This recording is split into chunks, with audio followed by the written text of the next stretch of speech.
جو شخص روزانہ اپنے ماں باپ کی بخشش کی دعا کرتا ہے، میرے حضور فرماتے ہیں اس کے رزق میں کبھی بے برکتی نہیں آتی، اللہ اس کو رزق کی فراوانی عطا کرتا ہے۔ اب دعائے بخشش کا انداز کوئی بھی ہو سکتا ہے، آپ کل کا ختم دلوائیں، چہلم کی تقریب رکھیں، یا سالانہ برسی کے عنوان پہ لوگوں کو جمع کریں اور اپنے ماں باپ کے لیے بخشش و مغفرت کی دعائیں کروائیں، تو یقیناً یہ باعث برکت عمل ہے۔ لیکن اس مصروف ترین دور کے اندر کس کے پاس اتنا وقت ہوگا کہ وہ روزانہ سینکڑوں ہزاروں لوگوں کو جمع کرے اور پھر اپنے ماں باپ کے لیے بخشش و مغفرت کی دعا کروائے؟ یقیناً یہ مشکل کام ہے۔ لوگ گاہے بگاہے یہ کام کرتے ہیں، لیکن روزانہ تو یہ کام نہیں ہو سکے گا۔ تو پھر کیا کیا جائے؟ دعا تو روزانہ کرنی چاہیے، سال بعد تھوڑی کرنی چاہیے۔ جس باپ نے اپنا سب کچھ بیٹے پہ لگا دیا، وہ سال بعد بھی مولوی صاحب کا ترلا کر رہا ہو کہ حضرت آج میں نے ختم دلوانا ہے۔ ساری زندگی جس ماں نے جو ہے وہ پالا پوسا بڑا کیا، جوان کیا، اور اس کے ہاتھ اٹھانے ہوں دعا کے لیے اس کے لیے، تو اس وقت بھی ہمیں کسی حافظ صاحب کی منت کرنی پڑے، اور وہ بھی 6 ماہ کے بعد یا سال بعد، تو ایسے تو نہیں ہونا چاہیے۔ دعا تو روزانہ ہونی چاہیے، بلکہ دن میں کئی مرتبہ ہونی چاہیے۔ تو پھر کیا کیا جائے؟ علماء نے بڑی خوبصورت بات کی، کہا تم کوشش کر کے، محنت کر کے صرف 5 وقت کے نمازی بن جاؤ۔ یہ اتنا خوبصورت عمل ہے، اتنا خوبصورت عمل ہے کہ بیٹے کی نماز ہی پوری نہیں ہوتی جب تک وہ یہ دعا نہیں کر لیتا، ربنا اغفر لی ولی والدی، کہ مالک مجھے بھی بخش دے، میرے ماں باپ کو بھی بخش دے۔ یہ آج جنہوں نے عشاء پڑھی ہے اور جنہوں نے نہیں پڑھی، اللہ ان کو بھی توفیق عطا فرمائے۔ جن لوگوں نے ابھی آج عشاء کی نماز پڑھی ہے، تو وہ گئے تو مسجد میں نماز پڑھنے تھے، عشاء کی نماز پڑھنے گئے تھے نا، لیکن رب کی حمد ہوئی، محبوب کی بارگاہ میں درود پڑھا گیا، سلام پڑھا، وہ رب کی نماز ہی پڑھ رہے تھے، لیکن کہا تیری نماز بھی پوری نہیں ہوگی، پہلے اپنے ماں باپ کے لیے بخشش کی دعا کر، ربنا اغفر لی ولی والدی، بعد میں سلام پھرے گا، پہلے تو نے جو ہے وہ دعائے بخشش و مغفرت کرنی ہے۔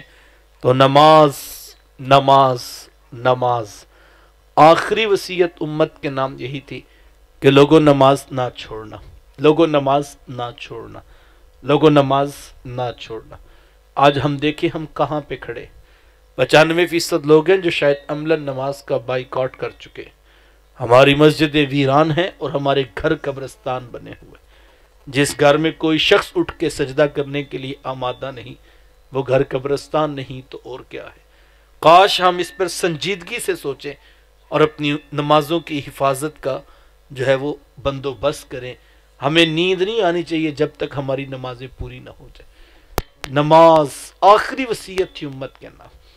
آج کسی سے کہ وہ کہتا ہے جی ہمارا کام تو بچوں کو کہنا ہی ہے، اب بچے نماز نہیں پڑھتے تو اب ہم کیا کریں؟ کسی سے کہیں نا، وہ کہتا ہے جی ہمارا کام تو کہنا ہی ہوتا ہے۔ معقول بات ہے، میں اس کی نفی نہیں کرتا، واقعی ہمارا کام تو کہنا ہی ہے، لیکن میرا سادہ سا سوال ہے، ایک دن بچہ سکول نہیں گیا، سکول والوں نے فون کیا کہ آج آپ کا بچہ پڑھنے کے لیے نہیں آیا، تو اس وقت تو نہیں آپ نے کہا کہ ہمارا کام کہنا ہی ہوتا ہے، اب ہم تو کہتے ہیں جایا کرو، وہ نہیں جاتا تو اب ہم کیا کریں؟ ایک دن بچہ فیکٹری نہیں گیا، فیکٹری والوں نے فون کیا اور کہا ہم ایک دن کی تنخواہ کاٹیں گے، آج آپ کا بچہ کام کرنے نہیں آیا، تو اس وقت تو نہیں ہم نے فراخ دلی سے کہا کہ ہمارا کام تو کہنا ہی ہے، آپ کاٹ لیں تنخواہ، ہمارا کام تو کہنا ہی ہوتا ہے نا یار۔ یہ کل چیلم کی ختم کی تقریب ہوتی ہے نا برادری خاندان میں، تو میں نے دیکھا ایک باپ بوڑھا بیمار بستر پہ لگا ہوا ہے، تو وہ بھی بچوں کو بلا کے کہتا ہے پتر ایک نے جنازے پہ جانا ہے، ایک نے کلوں پہ جانا ہے، اور ایک نے بعد میں جا کے فاتحہ کہنی ہے۔ اچھی بات ہے، جانا چاہیے، میرے رسول کی یہی تعلیمات ہے، تم دکھوں میں شریک ہو جاؤ، تم خوشیوں میں شامل ہو جاؤ۔ یار اس وقت تو ہم نے نہیں کہا برادری کو ہمارا کام تو کہنا ہی تھا بیٹے، اب نہیں آتے تو ہم کیا کریں؟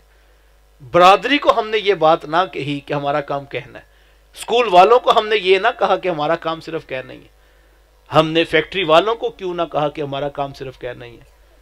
ہمیں یاد آیا تو صرف رب کی نماز کے وقت آیا کہ ہمارا کام صرف کہنا ہی ہے۔ تو اگر ہم اس پہ غور کرتے تو ہم اس پہ بھی محنت کریں، یہ کل آخرت کا سما ہوگا۔ دوسری بات علماء نے لکھی ہے کہ ماں باپ فوت ہو جائیں تو ان کے رشتہ داروں سے اچھا سلوک کیا جائے۔ ماں فوت ہو جائے، ماموں خالہ کے ساتھ باپ فوت ہو جائے تو چچا تایا پھپھو کے ساتھ اس نے سلوک کیا اس سے بھی ماں باپ کی روح خوش ہوتی ہے۔ وہ کسی شاگرد نے پوچھا تھا کہ استاد جی ماں باپ فوت ہو جائیں تو پھر کیا کرے؟ کہا بیٹا ماں باپ فوت ہو جائے تو ان کی نشانیوں سے پیار کیا کرو۔ کہا حضرت ماں باپ کی بھی نشانیاں ہوتی؟ کہا ہاں بیٹا، یہ جو بہن بھائی ہوتے ہیں نا، یہ ماں باپ کی نشانیاں ہوتی۔ ماں فوت ہو گئی ہے، بہنوں کے سروں پہ شفقت کے ہاتھ رکھو۔ باپ فوت ہو گیا ہے، بھائیوں کو سینے سے لگا کے رکھو، اس سے بھی ماں باپ کی روح خوش ہوتی ہے۔ لیکن ہم بڑے عجیب لوگ ہیں، میں نے دیکھا ہے کہ بعض اوقات ماں باپ کے وصال کے بعد بہن بھائی آپس میں الجھ پڑتے ہیں۔ بہن کہتی ہے یہ باپ کی تسبیح میں نے سنبھال کے رکھنی ہے، میرا باپ تہجد کے وقت اس پہ درود پڑھتا تھا۔ بھائی کہتا ہے یہ میں نے سنبھال کے رکھنی ہے۔ یہ ایک اچھی لڑائی ہے، محبت کی بات ہے۔ کوئی کہتا ہے میں نے چادر نہیں دینی، کوئی کہتا ہے میں نے ٹوپی سنبھال کے رکھنی ہے، کوئی کہتا ہے میں نے جو ہے وہ گھڑی سنبھال کے رکھنی ہے۔ محبت کی بات ہے، میں اس کی نفی نہیں کرتا، لیکن میں یہ کہتا ہوں کیسی عجیب محبت ہے کہ ہم ٹوپیاں، تسبیحاں، رومال اور چادریں تو سنبھال کے رکھیں، لیکن جن کو ماں باپ نے جنم دیا ان کو دھکا دے کے گھر سے باہر نکال دے، اور ان کی ہمیں پرواہ بھی نہ ہو۔ تو پھر ہمیں سوچنا چاہیے نا کہ محبت کیا ہے۔ کل ماں نے پوچھ لیا بیٹا ختم تو بڑے دلوائے تھے، بیٹا تم نے ٹوپیاں، تسبیحاں، رومال تو بڑے سنبھال کے رکھے، لیکن جو میرے بدن کا ٹکڑا تھا اس کو تو دھکا دے کے گھر سے باہر نکال دیا۔ اس کو تو تم نے وراثت میں پورا حصہ نہیں دیا کہ چونکہ وہ کمزور تھا، وہ بات نہیں کر سکتا تھا۔ تو صاحبو، رشتہ داریوں کو جوڑنے کی کوشش کرو۔ اللہ کے نبی صلی اللہ علیہ وآلہ وسلم نے ارشاد فرمایا قاطع الرحم، رشتوں کو توڑنے والا جنت میں داخل نہیں ہوگا۔ ایک روایت میں ہے جنت میں جانا تو بڑے دور کی بات ہے، وہ جنت کی خوشبو بھی نہیں پا سکے گا، جبکہ جنتی ابھی جنت سے 500 سال کی مسافت پہ ہوگا کہ جنت کی خوشبو آنا شروع ہو جائے گی، لیکن جو رشتوں کو توڑنے والا ہے وہ جنت کی خوشبو بھی نہیں پا سکے گا۔ تو ہمیں جوڑنے کی کوشش کرنی چاہیے۔ دیکھو 100% ٹھیک کوئی بھی نہیں ہوتا، غلطیاں، کوتاہیاں لوگوں کے اندر ہی موجود ہوتی ہیں۔ ہمیں ان غلطیوں کو، کوتاہیوں کو معاف کرنے کی تاکید کی گئی۔ ایک حدیث سنانا چاہوں گا، اور میرا ماننا یہ ہے کہ ہو نہیں سکتا کہ کسی نے وہ حدیث سنی ہو اور اس کو سلو کیے بغیر نیند آ جائے۔ اتنی بڑی بشارت ہے اس ایک حدیث میں، لیکن حدیث کو دل کے کانوں سے سنیے گا۔ آقا کریم علیہ السلام نے ارشاد فرمایا وہ شخص کہ جو جھگڑا چھوڑ دے اس کے باوجود کہ وہ حق پر ہے کہ وہ جھگڑا کر سکتا ہے، یعنی وہ ناجائز بات نہیں کر رہا، وہ بات صحیح کر رہا، بات صحیح کرتا ہے لیکن نتیجے میں جھگڑا پیدا ہوتا ہے۔ تو میرے حضور فرماتے ہیں وہ حق پر ہونے کے باوجود اگر جھگڑا چھوڑ دے، میں وہ جھگڑا چھوڑے، میں محمد اس کو جنت میں محل کی ضمانت دیتا ہوں۔ اس کا جنت کا محل میرے ذمہ، کس کا؟ جو حق پر ہونے کے باوجود جھگڑا چھوڑا۔ تعلیمات تو یہ تھی کہ تم حق پر ہو، تم پھر بھی جھگڑا چھوڑا۔ ہم حق پر نہیں ہوتے۔ ساری برادری کو پتہ ہوتا ہے قاتل پارٹی کون ہے، مقتول کون ہے، پورے پنڈ کو پتہ ہوتا ہے وراثت کا اصل حقدار کون ہے، لیکن ہم جس کی لاٹھی اس کی بھینس کے ساتھ کھڑے ہوتے ہیں، ہم طاقتور کے ساتھ کھڑے ہوتے ہیں۔ تعلیمات تو یہ تھی کہ تم حق پر ہو پھر بھی جھگڑا چھوڑ دو۔ کاش کہ ہم اس کے اوپر غور کریں اور جھگڑا چھوڑ کر اہل جنت کی صفوں میں شامل ہو جائیے۔ اور یہ مجدہ رحمت سنایا گیا ہے میری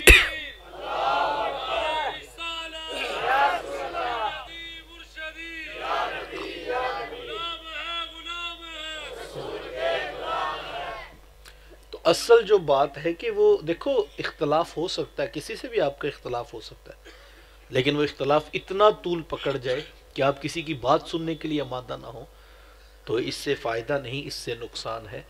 کل آخرت میں جنت کا حقدار ہوگا وہ شخص جو حق پر ہونے کے باوجود جھگڑا چھوڑ دے گا۔ تو مجھے اور آپ کو سلو کرنے کی تاکید کی گئی ہے، معاف کر دینے کی عادت کو اختیار کیجئے۔ میری تیسری بات اور میری آخری بات، ماں باپ فوت ہو جائیں تو کوئی نہ کوئی نیکی ان کے نام کی ضرور کیجیے۔ کسی غریب کی مدد کرتے تھے، اب وہ تسلسل آپ قائم رکھیں۔ کسی بیوہ کے گھر میں راشن، کسی یتیم کو فیس، کسی مسجد مدرسہ یا ہاسپٹل میں فنڈ پہنچاتے تھے تو یہ نہیں کہ اگلے دن وہ آئیں تو آپ کے وہ تو حاجی صاحب کرتے تھے کل سے تم نہ آنا، ایسے نہیں ہونا چاہیے۔ نیکی نسل در نسل آگے چلتی رہنی چاہیے۔ نیکی میں بڑی طاقت ہے، یقین جانیے نیکی 7 نسلوں کو بھی پار لگا سکتی ہے۔ نیکی میں بڑی طاقت ہے۔ نیکی کرتے وقت جو ایک بات یاد رکھنے والی ہے، ہمارے یہاں بعض اوقات ہوتا ہے کہ ہم نیکی تو کر رہے ہوتے ہیں لیکن ساتھ میں جتلا بھی رہے ہوتے ہیں۔ جس پر نیکی کی ہے اس کو محسوس کرا رہے ہوتے ہیں کہ ہمارا احسان ہے تیرے اوپر۔ یہ بہت بڑی تباہی ہے، یہ نیکی کرنے کے باوجود نیکی کو ضائع کرنا۔ قرآن مجید نے ہمیں کہا قول معروف خیر من صدقۃ یتبعها اذی، کہا کہ قول معروف کہہ دو، اس سے بہتر ہے یہ بات کہ تم کسی کو صدقہ دو اور پھر اس کے بعد تم احسان جتلاؤ۔ اس سے بہتر تم اچھی بات کہہ کے اس کو ٹال دو۔ ہمیں نیکی کرنے کے بعد نیکی بچانا بڑا مشکل کام ہے۔ بعض اوقات ہوتا ہے بندہ بھتیجوں کی فیس دے رہا ہوتا ہے، بندہ بھانجوں کا بوجھ اٹھا رہا ہوتا ہے، تو وہ باتوں باتوں میں بتاتا ہے کہ یار چلو کم از کم اتنا تو حق بنتا ہے نا، اٹھ کے سلام تو لیں۔ یہ تو سلام بھی نہیں سیدھے منہ لیتے۔ اچھا یہ حکم ان کے لیے ہے کہ وہ ایسے کریں، آپ کو نہیں چاہیے کہ آپ تقاضا کریں۔ بعض لوگ جو ہے وہ اس سینس میں لے لیتے ہیں۔ تو ہمیں اس وقت نیکی کو بچانے کی طرف بھی توجہ دینی چاہیے۔ اللہ کے نبی صلی اللہ علیہ وآلہ وسلم نے ارشاد فرمایا اگر تم راہ خدا میں ایک خشک کھجور صدقہ کر سکتے ہو، تمہارے پاس تازہ کھجور نہیں ہے، ایک کھجور اور وہ بھی خشک ہو گئی ہے، فرمایا اگر تم اتنا صدقہ بھی کر دو اس کی رحمتوں سے بعید نہیں کہ وہ اس کھجور کا صدقہ تمہیں بھڑکتی ہوئی جہنم کی آگ سے آزاد کر دے گا۔ ایک کھجور بھی قبول ہو، 1,00,000 1,000 10,000 کی بات نہیں کر رہے، ایک کھجور بھی قبول ہوگی۔ تو بعض کا نیکی ہمارے سامنے ہوتی ہے اور ہم جو ہے وہ نظر انداز کر دیتے۔